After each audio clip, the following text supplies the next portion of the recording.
बच्चों। हाँ तो बच्चों, पिछली कक्षा में हमने आपको उच्चतम न्यायालय के इतिहास के विषय में बताया था कि किस प्रकार से भारत में उच्चतम न्यायालय की स्थापना होती है। सर्वप्रथम भारत में, उस क्लास में मैंने आपको बताया था ये कि जो है सर्वप्रथम भारत में 1773 के रेगुलेटिंग एक्ट के तहत सर्वोच्च न्यायालय की स्थापना 1774 में की गई थी, जिसके प्रथम मुख्य न्यायाधीश सर एलिजा एम्पे थे। उसके बाद 1935 के अधिनियम के तहत सन 1937 में संघीय न्यायालय की स्थापना की गई और इसके प्रथम मुख्य न्यायाधीश मॉरिस गुएयर थे। और उसके बाद भारत में, स्वतंत्र भारत में सर्वप्रथम उच्चतम न्यायालय की स्थापना 28 जनवरी 1950 को की गई। यानी कि वर्तमान सर्वोच्च न्यायालय जो दिल्ली में स्थित है, यह अस्तित्व में 28 जनवरी 1950 को आता है और इसके मुख्य न्यायाधीश, सर्वप्रथम इसके मुख्य न्यायाधीश H.J. पानिया को नियुक्त किया गया था। और आज हम इस क्लास में उच्चतम न्यायालय के गठन के विषय में पढ़ेंगे।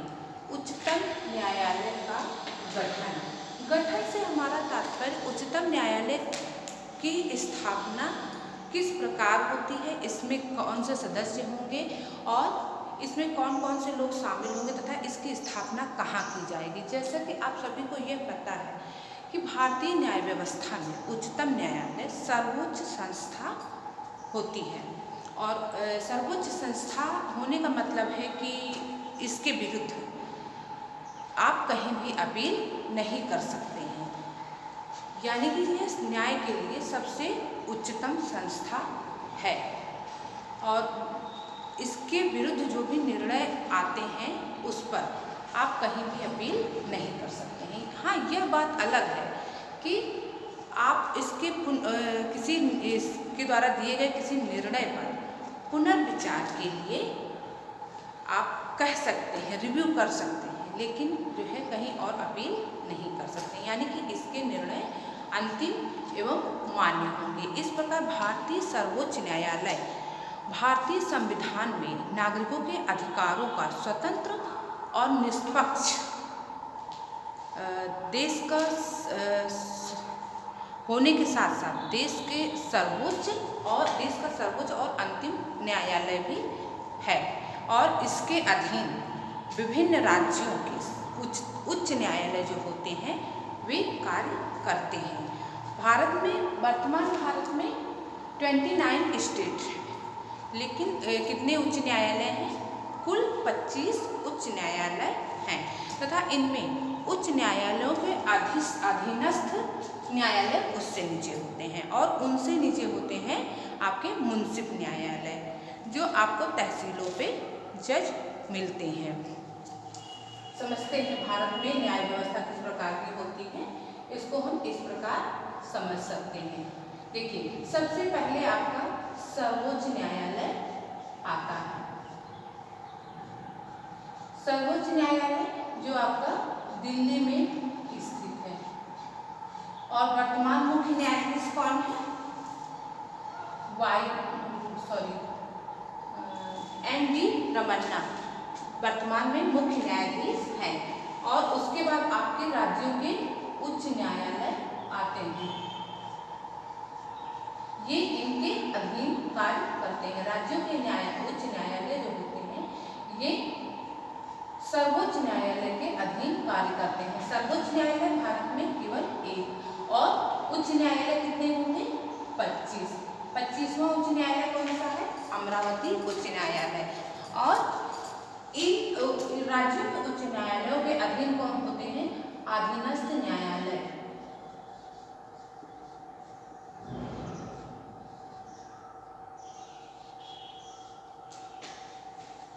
आएंगे अधीनस्थ न्यायालय। और इसके बाद आपका आता है, इनके अधीन तहसीलों में पाए जाते हैं मुंसिफ न्यायालय।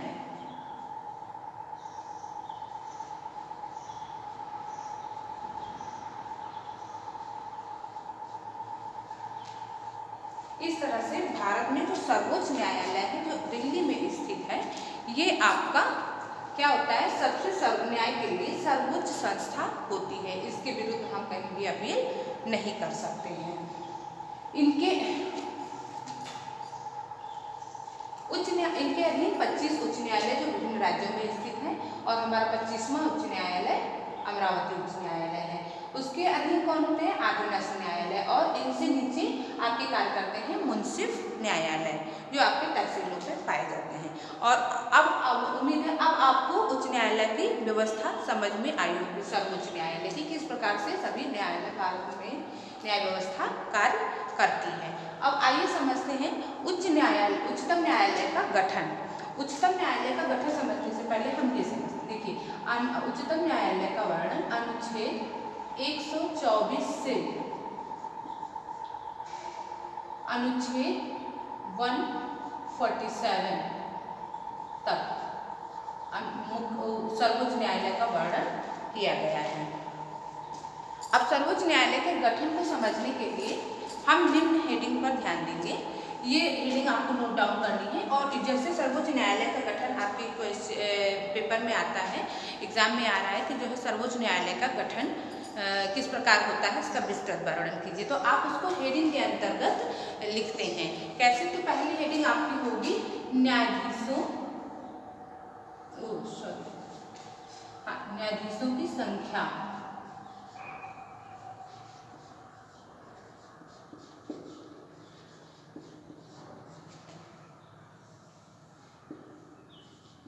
सबसे पहली हेडिंग आप इसको नोट डाउन करेंगे। तो उच्चतम न्यायालय के गठन के लिए सबसे पहले हम डालते हैं न्यायाधीशों की संख्या कि जो है उच्चतम न्यायालय में कितने न्यायाधीश होंगे। अनुच्छेद 124 के अनुसार सर्वोच्च न्यायालय में एक मुख्य तथा 7 अन्य न्यायाधीश होंगे। हालांकि ये संख्या जो है निश्चित नहीं की गई है उच्चतम न्यायालय में कि कितने न्यायाधीश होंगे, संख्या नहीं निश्चित है। और साथ ही साथ ये बात भी लिखी गई है कि संसद आवश्यकता अनुसार कानून बनाकर उच्चतम न्यायालय के न्यायाधीशों की संख्या में वृद्धि कर सकती है। और संसद में विभिन्न अधिनियमों के द्वारा कई बार वृद्धि की जा चुकी है। इसके परिणाम स्वरूप वर्तमान में भारत में सर्वोच्च न्यायालय में न्यायाधीशों की संख्या 1+33 है, यानी कि एक मुख्य न्यायाधीश तथा 33 अन्य न्यायाधीश वर्तमान में सर्वोच्च न्यायालय में हैं। वर्तमान में मुख्य न्यायाधीश कौन है, NV रमन्ना,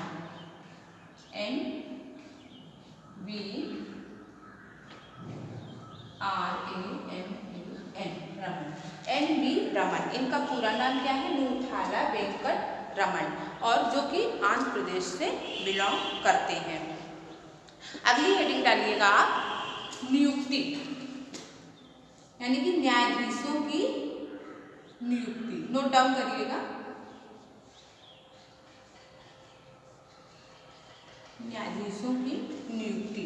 अब न्यायाधीशों की नियुक्ति किस प्रकार होती है, हमारे संविधान में कहा गया है कि सर्वोच्च न्यायालय के न्यायाधीशों की नियुक्ति राष्ट्रपति करते हैं, और न्यायाधीशों की नियुक्ति के समय सर्वोच्च न्यायालय के मुख्य न्यायाधीश से परामर्श वह अवश्य करता है, और मुख्य न्यायाधीश से उसको परामर्श करना आवश्यक होता है। और साथ ही साथ इसमें क्या होता है कि जो है वरिष्ठता के क्रम को ध्यान में रखा जाता है, यानी कि अन्य न्यायाधीश जितने होते हैं उनमें से जो सबसे वरिष्ठ होगा उसको जो है मुख्य न्यायाधीश के पद पर नियुक्त किया जाता है।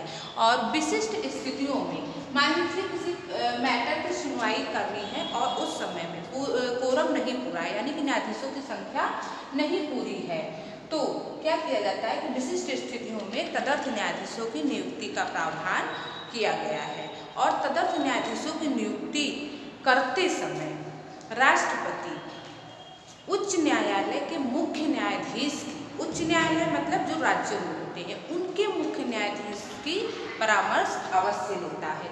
क्योंकि जिस उच्च न्यायालय के न्यायाधीशों में से तदर्थ न्यायाधीश की नियुक्ति करनी होती है, उसके मुख्य न्यायाधीश से परामर्श राष्ट्रपति को करना आवश्यक होता है। और तदर्थ न्यायाधीश के रूप में रिटायर्ड सर्वोच्च न्यायालय के रिटायर यानी कि जो सेवानिवृत्त हो चुके हैं या संघीय न्यायालय के सेवानिवृत्त न्यायाधीशों को भी तदर्थ न्यायाधीश के रूप में नियुक्त किया जा सकता है। और हमारे देश में तदर्थ न्यायाधीशों की नियुक्ति का प्रावधान लिया गया है कनाडा से। अब अगली हेडिंग आपकी होगी न्यायाधीशों की कार्यकाल तथा महाभियोग। डालिएगा, नोट डाउन करिएगा। न्यायाधीशों का कार्यकाल तथा महाभियोग। कार्यकाल तथा महाभियोग।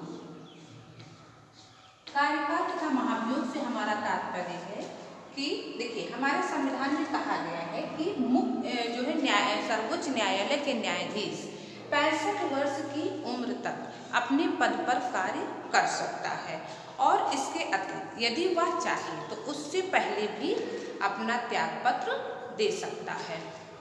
इसके अतिरिक्त उसको किस प्रकार से हटाया जा सकता है? उसको हटाने की प्रक्रिया है कि जैसे मान लीजिए संसद के दोनों सदन यानी कि लोकसभा और राज्यसभा और एक ही सत्र में अपने सदस्यों के द्वारा यानी कि उपस्थित और मतदान करने वाले सदस्यों के 2/3 बहुमत से यदि यह प्रस्ताव पारित कर देते हैं कि उस पर कदाचार का आरोप लगाकर प्रस्ताव पारित कर देते हैं और राष्ट्रपति से भी रिक्वेस्ट करते हैं तो राष्ट्रपति न्यायाधीश को त्यागपत्र देने के लिए कह सकता है। और ऐसी स्थिति में राष्ट्रपति को मुख्य न्यायाधीश को त्यागपत्र देना पड़ेगा। आते हैं अगली हेडिंग पे, न्यायाधीशों का वेतन और भत्ते तथा पेंशन। हेडिंग नोट डाउन करिएगा, वेतन, भत्ते एवं पेंशन।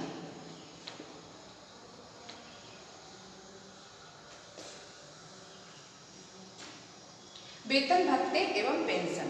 जो न्यायाधीशों को वेतन और भत्ते दिए जाते हैं वे उसमें भी समय समय पर जो है संशोधन किए जाते रहे हैं। और सन 1998 में एक संशोधन विधेयक के अनुसार न्यायाधीशों के वेतन में संशोधन किया गया, जिसमें मुख्य न्यायाधीश तथा अन्य न्यायाधीशों को निर्धारित मासिक वेतन दिया जाता है। इसके अतिरिक्त उनको भत्ता दिया जाता है। निर्धारित वेतन में वर्तमान में मुख्य न्यायाधीश को 2,80,000 वेतन दिया जाता है। 2,80,000 वेतन मुख्य न्यायाधीश का होता है। और जो सर्वोच्च न्यायालय के अन्य न्यायाधीश होते हैं उनका वेतन 2,50,000 होता है। ये हो गया इनका मासिक वेतन।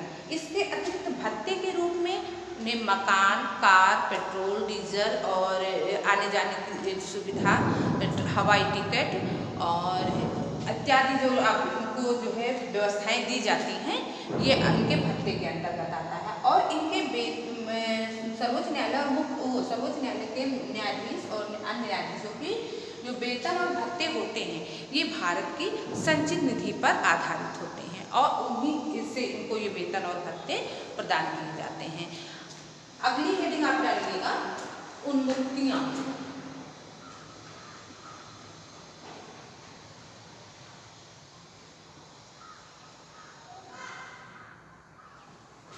उन्मुक्तियों से हमारा ये तात्पर्य है कि उन पर क्या आप नहीं कर सकते हैं।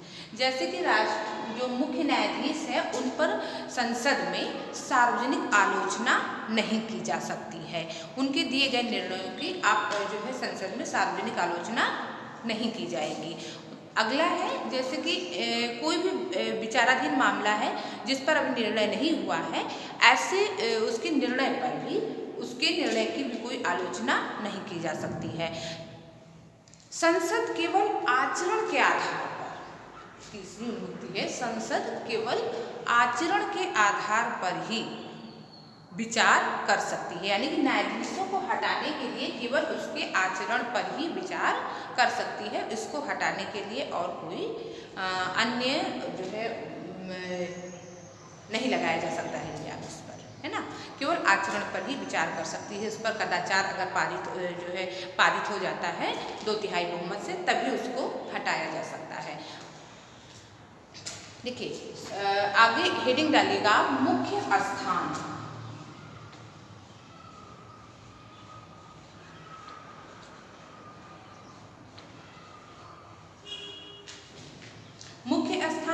मुख्य स्थान जैसे कि हमारा जो सर्वोच्च न्यायालय है, उच्चतम न्यायालय दिल्ली में स्थित है। सामान्यतः इसकी बैठकें दिल्ली में ही आयोजित होती हैं, किंतु आवश्यकता अनुसार राष्ट्रपति की स्वीकृति लेकर मुख्य न्यायाधीश इसके जो है बैठकों को परिवर्तित कर सकता है। यानी कि किसी जगह पे अगर सुनवाई होनी है, अगर वहाँ कोई समस्या है, तो ऐसी स्थिति में मुख्य न्यायाधीश राष्ट्रपति से पूर्व अनुमति लेकर उसको वह जो है दूसरे स्थान पर कर सकता है। ऐसा अभी तक हमारे यहाँ 2 बार हो चुका है, एक बार हैदराबाद और एक बार श्रीनगर में ये बैठक हो चुकी है।